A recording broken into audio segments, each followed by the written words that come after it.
हर्षद मेहता की कहानी एक ऐसे व्यक्ति की है जिसे स्टॉक मार्केट का बिग बुल कहा गया।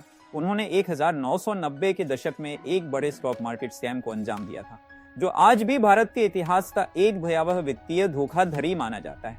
हर्षद मेहता का जन्म 29 जुलाई 1954 को मुंबई, महाराष्ट्र में हुआ था। उनके परिवार का बैकग्राउंड एक साधारण गुजराती परिवार था। उनके पिता का नाम शांतिलाल मेहता था, जो एक छोटे स्तर के व्यवसायी थे। हर्षद के परिवार में उनके माता पिता, उनकी पत्नी जया मेहता और उनके 2 भाई थे। हर्षद मेहता ने अपनी स्कूल की पढ़ाई मुंबई से की थी, लेकिन उन्होंने कॉलेज की पढ़ाई ज्यादा नहीं की थी। उन्होंने कॉमर्स के क्षेत्र में अपने करियर की शुरुआत की थी, लेकिन उनका असली जोश स्टॉक मार्केट से जुड़ा था। हर्षद मेहता ने 1980 के दशक के दौरान स्टॉक मार्केट में एंट्री की। शुरू में उन्होंने एक स्टॉक ब्रोकर के रूप में काम किया, लेकिन धीरे धीरे उन्होंने अपना एक वित्तीय साम्राज्य बना लिया। हर्षद मेहता ने अपनी वित्तीय साम्राज्य को विकसित करते हुए एक बहुत बड़ा धोखा किया, जो 1992 में सामने आया। उन्होंने सिक्योरिटीज और बैंक रिसिप्ट्स का दुरुपयोग किया था। इस धोखे को सिक्योरिटीज धोखा के नाम से जाना गया।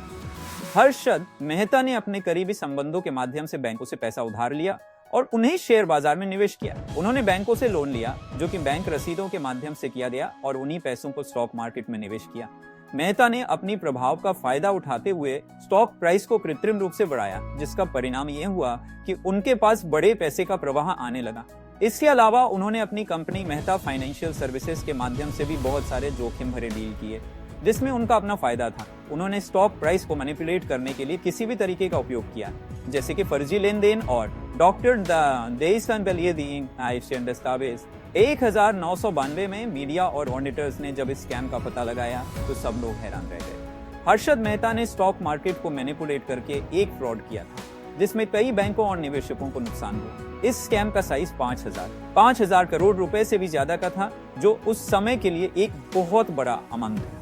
जब ये स्कैम सामने आया तो हर्षद मेहता को गिरफ्तार कर लिया गया और उन पर कई केस चलाए गए। उन्हें 1999 में जमानत मिल गई, लेकिन उनकी छवि स्थायी रूप से खराब हो गई थी। उन्होंने अपनी लाइफ काफी मुश्किल में गुजारी। 2001 में उनका दिल का दौरा पड़ने से उनका निधन हो गया। हर्षद मेहता की एक पत्नी थी, जया मेहता, जो कि उनके साथ स्टॉक मार्केट में काफी समय तक शामिल थी। उनका परिवार काफी करीबी था, लेकिन जब स्कैम एक्सपोज हुआ तो उनके परिवार के सदस्यों को भी बहुत मुश्किल का सामना करना पड़ा। उनके दोस्त मुख्य रूप से बिजनेस और फाइनेंशियल वर्ल्ड से थे, लेकिन जब उनका स्कैम सामने आया तो काफी दोस्त उनसे दूर हो गए। हर्षद मेहता का नाम अब भी उनके स्कैम के लिए जाना जाता है। उन्होंने अपने काबिल होने के बावजूद अपनी लालच और बेईमानी के कारण अपने करियर को खत्म किया। आज भी लोग उन्हें स्टॉक मार्केट के बिग बुल के रूप में याद करते हैं, लेकिन उनकी कहानी एक सबक भी है कि किस तरह से वित्तीय बाजारों को मैनिपुलेट किया जा सकता है। अगर किसी के पास पावर और इन्फ्लुएंस हो, उनके ऊपर बनाए गए स्कैम 1992 टीवी सीरीज ने उनकी कहानी को बहुत लोकप्रियता दी है और नए लोगों को उनकी कहानी के बारे में बताया है।